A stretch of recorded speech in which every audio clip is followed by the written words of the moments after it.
इस मंजर को देख हर कोई हैरान है। ये सोचकर परेशान है कि वे इंसान थे या हैवान जिन्होंने 15 दिन की मासूम जान के साथ दिल दहला देने वाला काम किया। राजस्थान के भीलवाड़ा के जंगल में एक नवजात फेंका मिला। रोने की आवाज़ ना आए इसलिए उसके मुंह में पत्थर ठूंस कर फेविक्विक से चिपका दिया गया था, लेकिन सांसें चल रही थीं। इसी बीच चरवाहे फरिश्ते बनकर आए और बच्चे को पुलिस को सौंप दिया। अब आरोपियों की खोजबीन जारी है। संयुक्त राष्ट्र महासभा की बैठक के दौरान फिलिस्तीन के राष्ट्रपति महमूद अब्बास ने हमास को सख्त चेतावनी दी है। उन्होंने कहा कि हमास को अपने सारे हथियार फिलिस्तीन को सौंपकर बिना शर्त आत्मसमर्पण कर देना चाहिए, क्योंकि गाजा पट्टी में शासन और सुरक्षा की जिम्मेदारी फिलिस्तीन की है।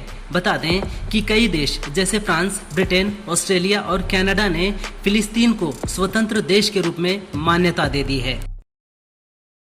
मच्छरों से बचने के लिए लोग मच्छर मारने के उपाय खोजते हैं। वहीं ब्राजील ने वोल्बिटो डो ब्रासिल नामक मच्छर बनाने वाली बायो फैक्ट्री बनाई है। इसमें हर हफ्ते 10 करोड़ से ज्यादा मच्छर पैदा किए जाएंगे जो लोगों को डेंगू से बचाएंगे, क्योंकि इन मच्छरों में एक खास तरह का बैक्टीरिया होगा जो स्थानीय मच्छरों से मिलने पर उनकी अगली पीढ़ी में भी पहुंच जाएगा।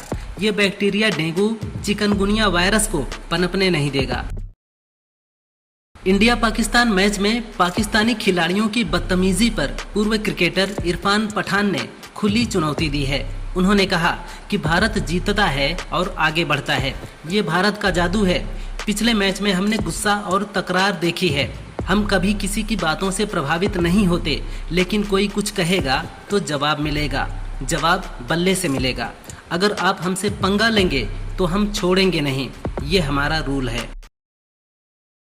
तिब्बत के निर्वासित सरकार के पूर्व प्रमुख डॉक्टर लोब्सांग सांगेय ने एक इंटरव्यू में कहा कि चीनी दूतावास के अधिकारी भारत में राजनेताओं को खरीदने और सत्ता परिवर्तन की कोशिश कर रहे हैं। सांगेय ने कहा, चीन नेताओं, बुद्धिजीवियों, कारोबारियों, पत्रकारों और अब तो यूट्यूबर्स को भी खरीदते हैं। ऐसे ही उन्होंने तिब्बत, शिनजियांग और मंगोलिया में घुसपैठ की थी। सांगेय ने भारतीयों को सतर्क रहने की सलाह दी है। केंद्रीय मंत्री अश्विनी वैष्णव ने माइक्रोसॉफ्ट व गूगल की जगह भारतीय प्लेटफॉर्म ज़ोहो इस्तेमाल करने की बात कही है।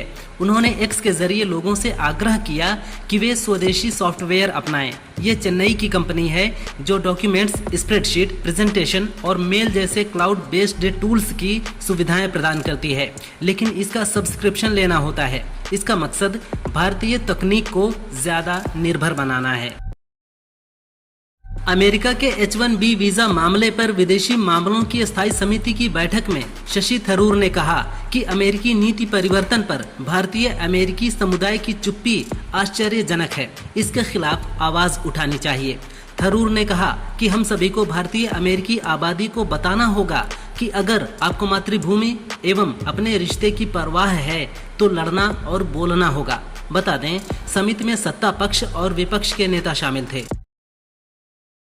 आजम खान की रिहाई पर आजाद समाज पार्टी के अध्यक्ष चंद्रशेखर आजाद ने प्रतिक्रिया दी है। चंद्रशेखर ने कहा, जो जेल में रहता है उसी को वहां की परेशानियों का एहसास होता है। मैंने 16 महीने जेल में बिताए हैं। आजम खान का सबसे बड़ा अपराध है कि उन्होंने यूनिवर्सिटी बनाई है। अगर वे यूनिवर्सिटी नहीं बनाते तो शायद इतनी बड़ी कार्रवाई नहीं होती। ये सब कार्रवाई उनके परिवार को तोड़ने के लिए की गई थी। भारत के मुख्य न्यायाधीश BR गवई ने एक कार्यक्रम में कहा कि बुलडोजर कार्रवाई पर उनका फैसला उन्हें संतुष्टि देता है, क्योंकि ये मानवीय मुद्दों को संबोधित करता है। उन्होंने कहा कि ये कार्रवाई परिवारों को परेशान करती थी, क्योंकि उनके सदस्य अपराधी या कथित अपराधी हैं। उन्होंने इसे अपने सबसे संतोषजनक फैसलों में से एक बताया। शकील आजमी की एक लाइन है कि हार हो जाती है जब मान लिया जाता है, जीत तब होती है जब ठान लिया जाता है। इसे राजस्थान के IPS ईश्वर लाल गुर्जर ने सच कर दिखाया है। 10वीं में फेल, 5 सरकारी परीक्षाओं में असफल, फिर भी हार नहीं मानी। जब उन्हें पढ़ाई छोड़ने का विचार आया तो किसान पिता ने एक ही बात कही, पढ़ाई से इतनी जल्दी घबराने की जरूरत नहीं है। शिक्षा का महत्व तुम आज भले ना समझो, लेकिन भविष्य में जरूर समझोगे।